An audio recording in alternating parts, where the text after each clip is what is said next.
Hello, and welcome to the Daily Bible Podcast with Trisha and Michelle. We're just two friends reading through the Bible chronologically and encouraging you to do the same.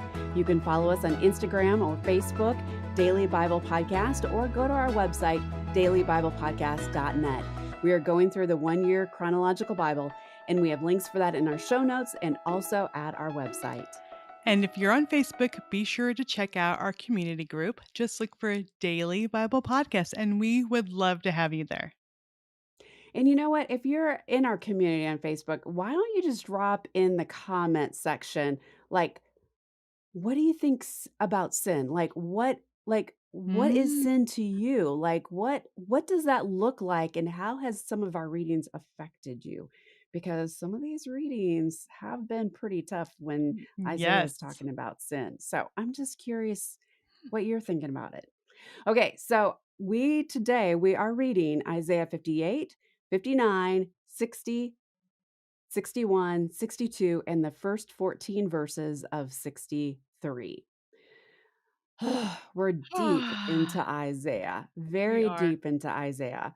And today, God is telling Isaiah that his people are hypocrites. They come to the temple, they seem to be delighted to learn his ways, but they are pretending that they want to be near him. They're even fasting to please themselves. So basically, God is saying that his people, his created ones, his set apart ones, they're phonies. The heart behind what they are doing matters, and they seem, or rather are, they are going through the motions, and he wants Mhm. them to right their wrongs. And and then if they right their wrongs, salvation will come like the dawn, and their wounds will heal quickly. If they feed the hungry, help those in trouble, he will act on their behalf, and their light will shine. He will guide them continually, giving them water when they are dry and restoring their strength. He goes on to tell Isaiah that his people need to keep the Sabbath as a holy day. And then he will be their delight, and he will give them the great honor and satisfaction with the inheritance that he promised Jacob. Then we see more warning against sin. There's so many warnings in Isaiah. There's so many warnings in all of the major prophets and even the minor prophets. We're just seeing warning after warning after warning. And he's telling them the sin, what it will do, and how it will spread. And it's the sins that have cut the Israelites off from God. When sin is not dealt with, we know this, there can be no peace. And when sin is not what dealt with, then all of the sudden truth fades. And when truth fades from view, justice, according to Isaiah and according to God, is nowhere to be found. But so when it gets this bad, I mean, well, God says he will step in with righteous and salvation and vengeance and divine passion. And he says, my spirit will not leave you, and neither will my words from this time and forevermore. The covenant that God makes with his people, how he promises an abiding spirit and an enduring word. God accomplishes his purposes in people and through all creation through both the spirit and the word. And then we move to chapter 60, and chapter 60 is all about the future glory of Israel, when people from all nations will come to bless Zion and bless the Lord. And as I was reading this, I just kept thinking, this had to be such an awesome sight. I mean, like, put this in your mind. This is a picture in your mind, to see merchants from all around the world coming to Jerusalem, caravans of camels, people of Sheba bringing gold and frankincense, flocks from Kedar will be given to Israel, and rams from Nebaioth will be brought to God's altar. So you know that they didn't just like walk a block. They were coming That's a from long way. Yeah. afar. And then you have ships from Tarshish will come. And I would just love to see this painting, because this would be an incredible painting of just Mhm. everybody flocking, like everybody coming to Jerusalem. And I know that there's times, and people think that some of these paintings or some of these pictures are from various different time zones or different times in the past and future, but there was just to me, it was like, oh, I could just see it all happening at once and Mm. how beautiful, such a beautiful sight and such an example of God's power. And then we see a wonderful reminder that God will be our everlasting light. He will be our everlasting light. Like for me, I am someone who does not like the darkness. Actually, dark scares me. I will admit Mm. that. Yes, I'm in my late 40s and darkness scares me. Michelle likes night lights. I do. I keep a light on in my kitchen, like Joe's asked me the other day, he was like, "What is that doing there?" And it's been there for 5 months, the 5 months that we've been married, but always keep a light on in my house. I just always have. And so the fact that he is our everlasting light Mm. means incredible things to me because I love light. I love Mhm. light. So we also know as we finish out chapter 60, he's going to redeem his people and it's going to be at the right time. And I think that's something that we need to keep in mind is that it's going Mhm. to be at the right time. But we know it's true. We know it's true because he cannot lie. And he closes out the chapter by saying, I, the Lord, will make it happen. Yeah. And I love how, you're talking about I could just picture this. Can you imagine when I say Isaiah was getting these images or these visions that he had to write down? I mean, how overwhelming to even put into words what he saw. I mean, sometimes Mhm. it's like, now what is he trying to describe? Well, it must have been so hard. But, we have Isaiah 61 starts with the prophet speaking as with the voice of the Messiah. So, like, there's images, there's things he's hearing, and he's putting it all down. And so I love this at the beginning of 61. It says, "The Spirit of the sovereign Lord is upon me, for the Lord has anointed me to bring good news to the poor. He has sent me to comfort the brokenhearted and to proclaim that the captives will be released and the prisoners will be free." And this is just such a beautiful proclamation of who the Lord is. And so this exact passage is spoken by Jesus in Luke 4:6 through 18. And it was when Jesus went to Nazareth with his boyhood home, and they asked him to speak to the synagogue. And he unrolled the scroll and found this place in Isaiah. And he said that basically, he's like, "This is who I am. This is me. I'm the Messiah." They knew that those were the words of the Messiah. And then Jesus spoke that to the people in his hometown. And so Jesus made it clear who he was and what he came to do. And so I love that he Mhm. used the prophet Isaiah's words Mhm. to do that. And then the prophet further assures that they will be given a crown of beauty instead of ashes and joy instead of mourning, and that the ancient ruins will be rebuilt and restored, and that foreigners will shepherd their flocks and again work in the fields and vineyards. So then there's the prophecy of the everlasting covenant. And it says in verse 11, "The sovereign Lord will show his justice to the nations of the world. Everyone will praise him. His righteousness will be like a garden in early spring, with springs planting up." Again, in Isaiah 62, it's the salvation of Jerusalem. And it's talking about Jerusalem being a crown of splendor in the Lord's hand. It will no longer be a deserted city. But it'll be beautiful, like a bridegroom rejoices over his bride. The Messiah will rejoice over Jerusalem. And then 63, there's the different side of the Lord. It's a majestic figure approaching Edom, splattered with red stains of wrath. I mean, that's like a picture right there. Can you picture this? Of course, this majestic figure, Mhm. but there's red splatters of blood and wrath and the destruction. And it's the sign of judgment. So we see this new sign. I don't know if we've seen like that vivid of a picture when we've Mhm. seen like, yes, there's wrath or I will destroy you. And so it just showed the children of Israel that he was for them even against their enemies. And Yeah. so it just shows that this avenging and victorious warrior. And so throughout the book of Isaiah, I started looking into this like, well, that's a new way to see God.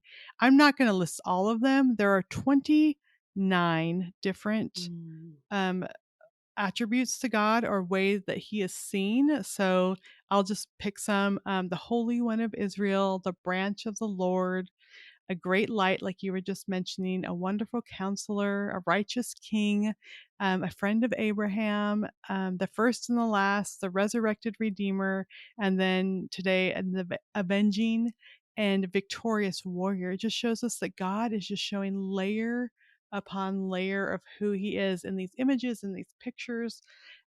But ultimately, like you're saying, Michelle, like he wants to bring the remnant. He's going to bring beauty from ashes. He's going to heal and raise up those who are broken. And it's even in the midst of all the doom, there are these beautiful pictures of the Messiah coming to heal and to forgive.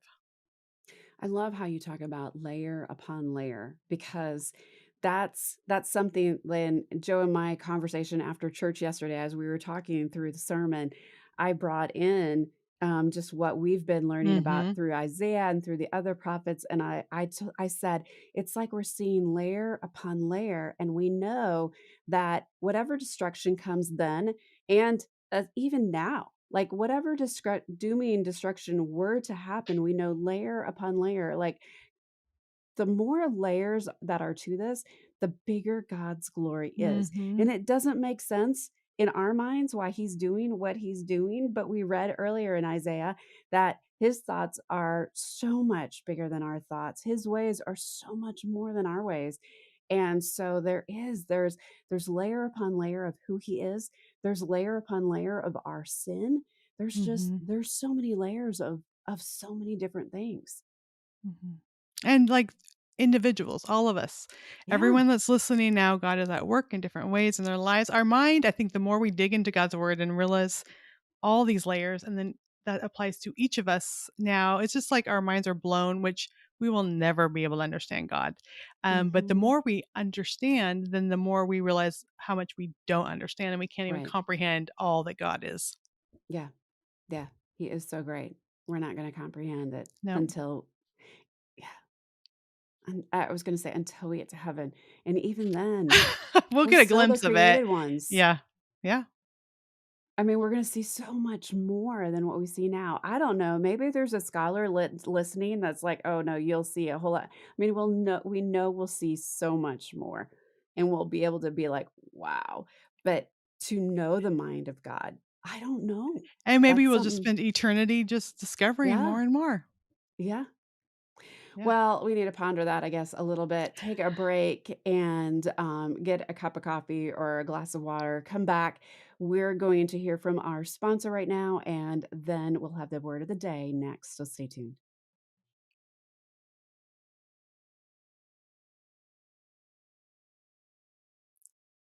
The word of the day is redemption. So the Mm, first definition is an act of redeeming or atoning for a fault or a mistake. And the second one is deliverance or rescue.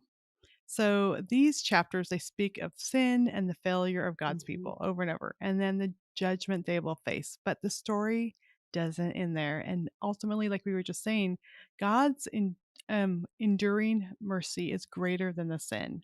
Redemption is atoning for a fault or mistake, which is the things that His people make. So even though we're the ones who make the mistake, it's God who does the redeeming. Like we can never redeem or make up for our fault or mistake. So mhm, redemption comes only from God. And we read I read earlier how Jesus acknowledged that he was the Messiah. He was the one that was coming with deliverance and restoration from this passage in Isaiah. And so Jesus comes as a rescuer when there's no way we can ever redeem ourselves. So then I came to think like, how do we approach redemption? Michelle, at the beginning, you said like, what do you think of sin? Like, how do you reading our through these chapters? mhm, What does it make you think of? And I started doing that with the redemption. So often we try to work really hard to redeem ourselves, but we still come up short. And redemption's out of reach, so we're never going to get there. Then there's sometimes some people, and I've been there before, where we thought we've been too far gone to be redeemed, that we're mm, unredeemable. And again, it's out of reach because we can't get there. But both of these focus on redemption as our responsibility. Like, I have to do this. And as my husband John and I were chatting about it, he says they're rooted in the same thing. Both are thinking it's on me to work out my redemption. But things change when we realize like it's not on us. It's about Jesus. mhm, So that third avenue is realizing that we need Jesus. And then redemption through the Redeemer, Jesus, it comes, he comes to us. We recognize it's out of reach. And that's where Jesus steps in and he like closes that divide. He says, you can't do it, but I have already done it. I've already given myself, and all you have to do is accept it. So, I think so many times we think, okay, I remember thinking, I want to be the perfect Christian wife and mom for Jesus, like I could make up for the past. Or there's times as I was a teen doing my own thing, I thought, oh yeah, God doesn't even care about me anymore. But no, it was that moment of surrender. We're like, I need you, Jesus. And so I think we often look at our brokenness and failures, but instead, Jesus said, I've come so the captives will be released. And that's how things Mhm. change. He is a compassionate God. He wants to change beauty into ashes. He promises that God's glory will fall upon us. We don't deserve it, but God is the God of redemption. And I just think that these chapters show his power and his power to redeem so beautifully. Well, and I love how, like you said, redemption comes only from God. He is a God of redemption. He comes to redeem his people. Mhm. And a few days ago, our word of the day was tarnish. And the Mhm. last verse today, Isaiah 63:14, it says, "You led your people, Lord, and gained a magnificent reputation." And I was just like, in the side notes, I was like, he said his name would not be tarnished. Yeah. Like he's going to gain a magnificent reputation. He's going to gain this reputation through redeeming his people through Mhm. such hard circumstances. I mean, redeeming his people because they had sinned against him in horrible ways. And yet, as horrible as those sins were, and as like many would be like, those are some unforgivable sins. And Mhm. yet, God was like, I'm still love them so much. I'm going to redeem them. I'm going to forgive them. I'm going to bring them back to even better what they were before.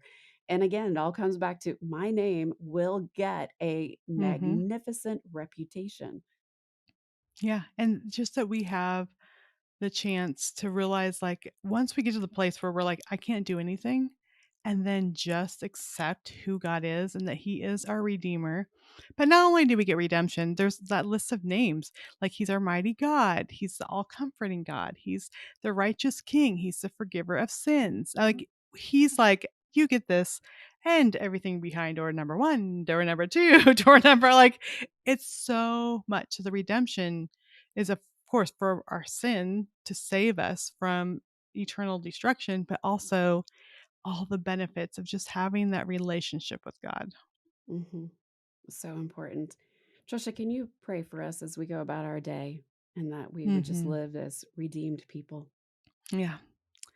Dear Heavenly Father, I thank you so much for our redemption. I thank you that when we cannot do enough, be enough, give enough to earn our redemption, that you just step in and say, I'm here. And even in places where we felt like this is unredeemable, like I cannot be rescued from this. Again, you step in, Lord. I thank you that we can turn to you. And I pray for anyone out there who has not accepted you as their Lord and Savior. I pray in this moment they will understand your love and your mercy and grace, and be willing to open their hearts. And for all of us who have, Lord, let us just be much more thankful today for that redemption. And we just thank you and praise you. In your name we pray. Amen. Amen. Well, we are sending you off with some daily encouragement to get into the word and be the hands and feet of Jesus. Again, if you don't have the 1 year chronological Bible that we are using, we have links to that Bible in our show notes. You can even find it in the Kindle format. Also, in the show notes is a monthly and yearly schedule of the Bible reading plan that we are following. Tomorrow, we are reading Isaiah 63:15 through 19, Isaiah 64, 65, 66.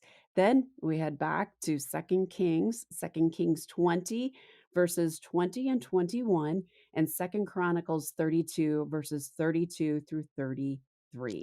And I want Whew. to take us, I know. It's like, it was some, it It was really is. We're in the midst of some heavy reading and a lot of reading right now, but you are doing a most excellent job. So thanks yes. for keeping up with us. I want to take a second here to thank the team at Life Audio. You would not be listening to Daily Bible Podcast without their partnership.